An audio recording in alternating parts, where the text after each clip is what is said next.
Hello my crazy beautiful Verticonians, Vertico here once again for a very special video. This was actually suggested to us by a few different people. First and foremost, it was of course the viewer Dan Shake. I do apologise for any mispronunciation. I'm not exactly revered for my pronouncing, as you all know with the coelacanth fiasco.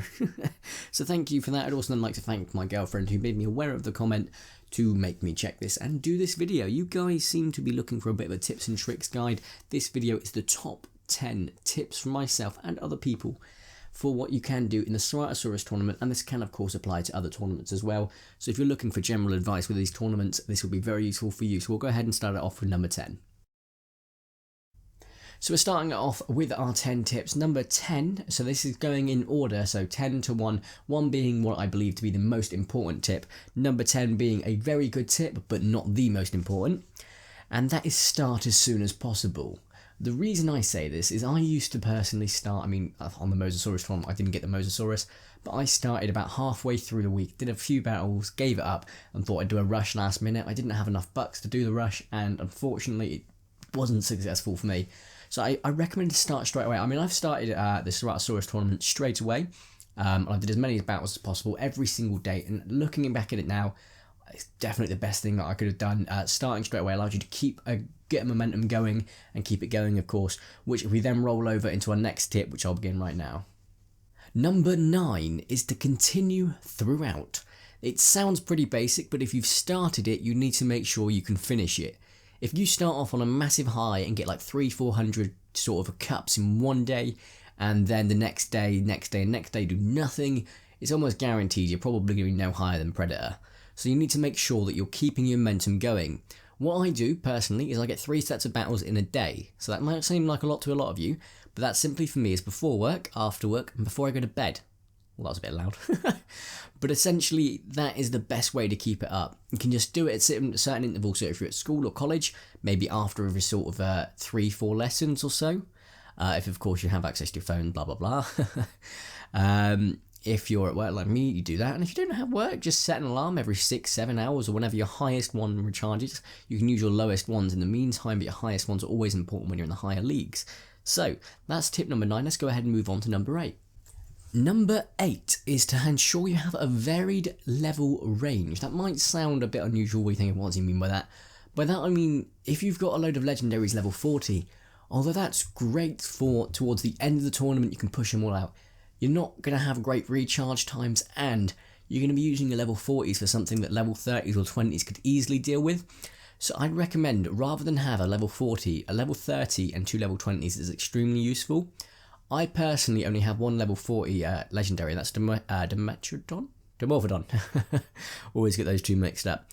And the reason I like using that one is because, of course, it's a high level and it doesn't take too long to recharge, whereas other legendaries can take quite a while, especially with the hybrids. Indominus Rex is pretty good at it, level 10, let alone above that. So if you're going to contemplate getting a few level 40s, make sure you've got enough level 30s, level 20s and level 10s just to be able to back you up, okay? So we're going to move straight into number 7. Tip number 7, Dominator is hard. As simple as this sounds, you guys got to remember, if you're powerhousing through Predator, don't expect to be putting a massive punch into Dominator with level 20 legendaries. You can go from Predator to Dominator pretty easily, and when you do that, you might think, it's not going to be that too different. But with Predator to Dominator, I assure you there is a very large difference. Personally, just getting into the Dominator, as you should be able to see in the clip right there, I'm using my 3 strongest creatures, and admittedly I could have done the shuffle tip or slash glitch. If you later watch the video later on, you'll see it, but unfortunately I didn't, and I faced off against some really killer opponents. It's almost guaranteed if you put an Indominus in on Dominator, you are going to come against a super cool a Coolosaurus, and it's something that you are going to have to deal with. So I would recommend ensuring that if you are seeing any opponents you don't like the idea of on a Dominator, it's worth wasting the extra $5 on the shuffle, which we'll explain in a minute anyway. We're going to move on to the next tip now. Number 6. Okay, so number 6, it's a bit of an unusual one. It's not 100% confirmed, so straight away people are probably throwing their pitchforks at my face. But that is, the higher in each league you go, the more difficult it becomes. I have noticed in the earlier sort of stage of Predator, I'd be coming across level 20s and even below legendaries and even the odd super rare hybrid. So to me that was pretty easy. However, as I progressed, got towards number 1 on the verge upon Dominator, I would notice that I was coming across level 40s, well, level 38s above, and it became significantly more difficult. And you have to make sure that you are aware of that when you're moving through it, so that as to ensure that when you put something into the next battle, if you don't of course use the shuffle glitch straight away and you haven't got enough time, you need to make sure that you're aware when you're going into the next league that you have the creatures ready, prepared, rather than just wasting not only the $5 but those creatures that could have got you another 30 points, which are, in the end of the day guys, very important when it comes down to the last tooth and nail. And that's pretty much all that this is to this tip. Just ensure that if you are moving up in the league, you are ready for the second half of the league. I think it's above 50 that it becomes more difficult. It might even be that something as low as 20 personally, just noticing it. But keep an eye out guys, make sure that if you are going up higher in the league, you are getting ready to face more and more difficult creatures. Tip number 5, Buck Rush. As simple and as unusual as this sounds, this is not about an old farmer back in the west looking for his old gold. What farmer? Prospector. What you need to do is towards the end of the tournament, you are going to have to be aware, unless you've powerhoused all the way mid-Dominator, you're either at level 100 or you're just on the verge of Dominator, you're going to need to do a Buck Rush. And a Buck Rush, you need to have at least $1,000. And this is my genuine recommendation, guys. If you don't have access to the bucks, don't worry, it's not necessary, but it's a recommendation and a tip. What you do is you use your 3 most powerful creatures and your subsequent sticks afterwards, so which ones are the closest, as long as of course they are up to scratch to be able to deal with the Dominator League sort of denizens. Then what you would do is you'd use them, wait for them, a couple of 5 minutes, 10 minutes or so, then use them again, just of course so the bucks drop at least at a small enough amount, and you keep doing this until you're quite comfortably into the end of it. And you need to make sure you're secure in a location. I mean, the final tip will go through that of course guys, but you need to make sure you are secure enough as a sort of position with this Buck Rush. And you are going to have to, I mean, I usually use $4,000 to $5,000 in a tournament. That might sound crazy to you guys, but that was because previously I didn't do battles throughout the week. Now I have learned to do so. I don't have to spend as much on a Buck Rush, and that's why I recommend my previous tip, which was to keep it throughout and then a Buck Rush at the end. It should be so much cheaper, guys. Anyway, that's enough of this tip. We'll move on to the next one. Okay, so the next tip, tip number 4, is pretty self-explanatory. I won't lie, tip number 4 definitely needs to be applied to me a lot, and it's don't lose your cool. When it comes to it, guys, tournament creatures are so much more difficult. They have a different coding, different AI, just to be more difficult, because you're used to the infinite battle, or the event battles, or the story mode battles, and you have to be aware, guys, that they are coded different. They're more aggressive. They don't, when you've got 4 reserves, in the infinite battle or other event dinosaurs, so on and so forth, they believe that's a chance of 4 blocks. The tournament creatures, however, either know what you've gone for, predict what you've gone for, or are far more aggressive. In fact, it's far more aggressive because you can put 4 blocks on and they'll still go for 4 attacks thinking, oh, we can kill him. They're more of the can-do attitude, and you need to learn that, guys.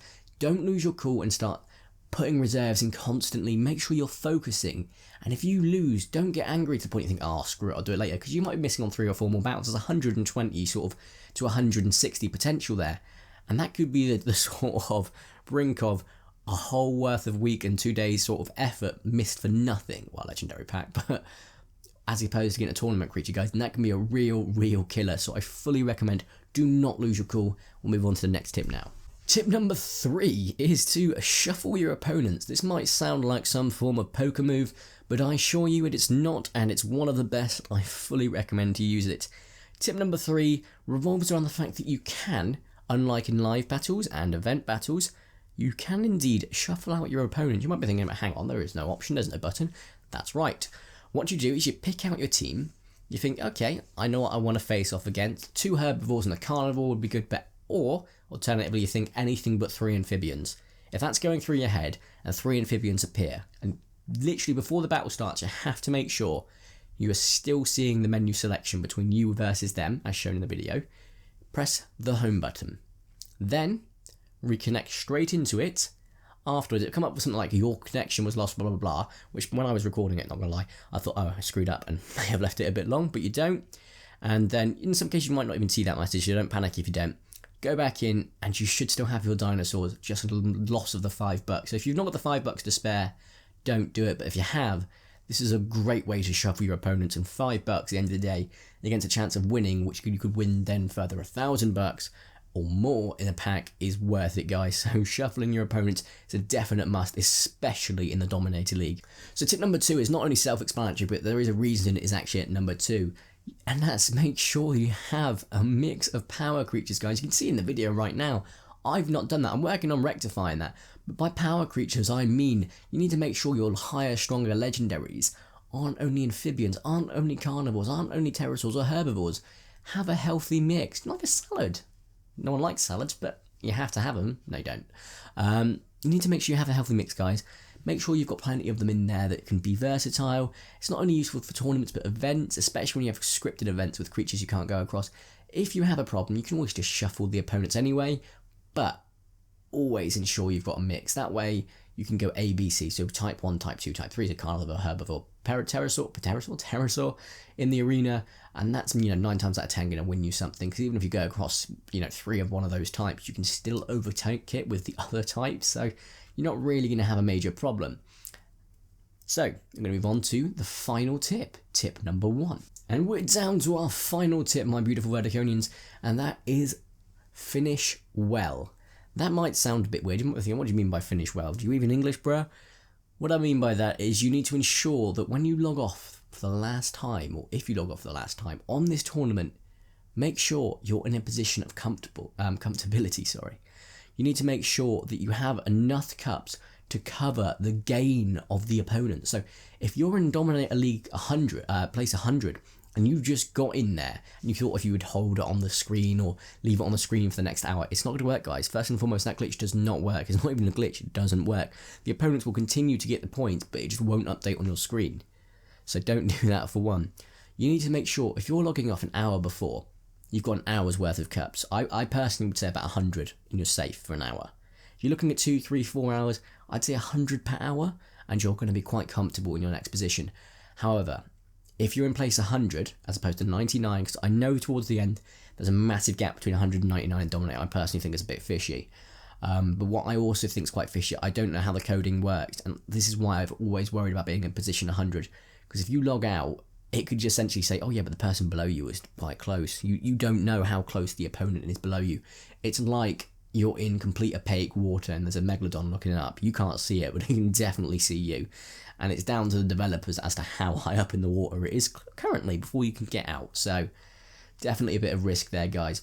What I personally do, I get really high up. I finish it about 11 o'clock at night. I get really high up, just 200 or 300 ahead. So not a massive amount considering it's about 5-6 hours away. And then set an alarm for 4 o'clock, so it usually finishes at 50 past 4 or half 4 I get up. So it depends on those two. I then buy back my top 6 creatures if I need to, which I usually do, and then I just continue battling. I can keep battling because at least that way, if someone's like right behind me, I'm constantly ahead of them. Then at 4:50, I get told, oh yeah, you've won. And then I have an early shift and go back to sleep for 2 hours, get up and go to work and contemplate, was it worth it? Answer, yes. So guys, if these tips have been helpful, make sure you'll drop a like down below. If you haven't already, subscribe to join my crazy beautiful Verticonians and have more of these tips. If you found these tips useful, drop a comment down below. If you didn't find them useful, drop a comment down below. And of course, if you want to help anyone else, you've got any killer gaming tips for, of course, Jurassic World, the tournament events or anything else, drop them down below, guys, everything's appreciated. Anyway, guys, thank you so much for watching today. Have a nice day. All the best with the tournament and current tournaments, future tournaments, everything like that. And ta-ra!